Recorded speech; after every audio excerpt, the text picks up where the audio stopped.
गुरु पूर्णिमा की पावन बेला पर यहाँ पर उपस्थित समस्त भक्तों को, समस्त शिष्यों को बहुत बहुत दुआएं, मंगल कामनाएं आप सभी भक्तों के जीवन में सदैव सुख, शांति, समृद्धि, सौभाग्य बना रहे, यही हम माँ भगवती, माँ काली से निवेदन करते हैं। बंधुओं, यह मनुष्य का जीवन तो सद्गुरु की कृपा से ही संसार सागर से पार होता है।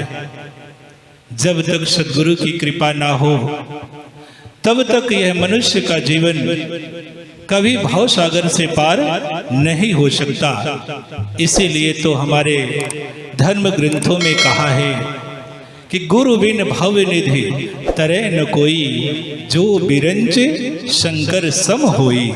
भले ही व्यक्ति ब्रह्मा, विष्णु और महेश के समान ज्ञानी क्यों ना हो जाए, फिर भी वह भव सागर से पार नहीं हो सकता। इसलिए निरंतर हमें गुरु के सानिध्य में रहना चाहिए, गुरु कृपा को प्राप्त करने का उपाय करना चाहिए, प्रयास करना चाहिए।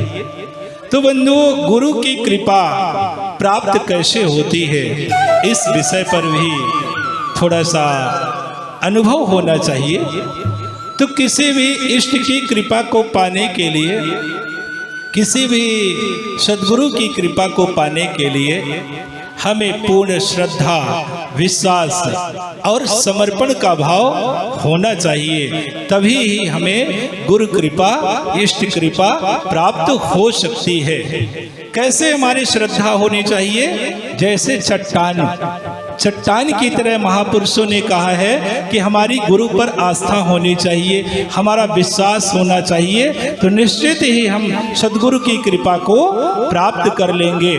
जैसे जब हवाएं चलती है तो चट्टान कभी हिलती नहीं है, वो पड़ी रहती है। उसी तरह से ये संसार में जो विकार रूपी आंधियां हैं, भले ही चल जाए, लेकिन हमारे अंदर का जो विश्वास है वो कभी डिगे ना। वही व्यक्ति सद्गुरु की कृपा को प्राप्त कर सकता है।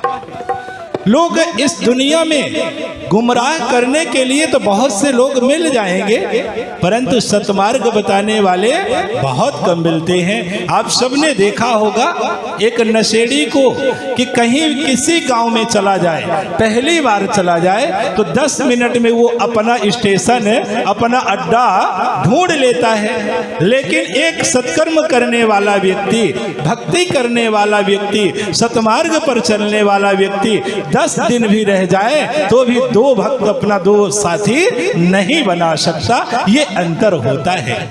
तो बंधुओं, कहने का भाव है कि गुमराह करने वाले तो बहुत से लोग मिल जाएंगे, लेकिन सतमार्ग पर चलने के लिए प्रेरित करने वाले लोग बहुत कम मिलेंगे। वह तो जो हमें सतमार्ग पर चलने की प्रेरणा देते हैं, उसी को तो सद्गुरु कहा जाता है। इसलिए हमें निरंतर सद्गुरु पर विश्वास करना चाहिए, उनके प्रति श्रद्धा का भाव रखना चाहिए, समर्पण भी होना चाहिए। तो विश्वास कैसे रखना चाहिए? जिस तरह से माता पार्वती ने अपने गुरु के प्रति विश्वास रखा था।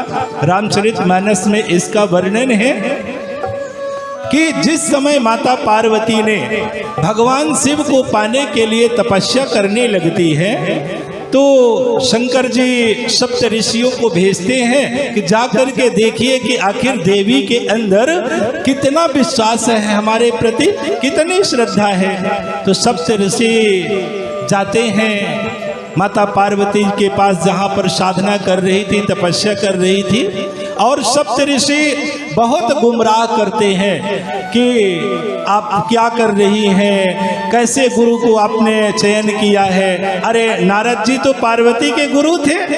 तो आज सप्त ऋषि कहते हैं कि देवी, नारद जी को जिसने भी गुरु बनाया है उसका घर उजड़ ही गया है, उसका घर बसा नहीं है। अनेकों उदाहरण देते हैं नारद जी नारद जी कहते हैं कि चित्रकेतु ने गुरु बनाया था नारद को तो पूरा घर बर्बाद हो गया।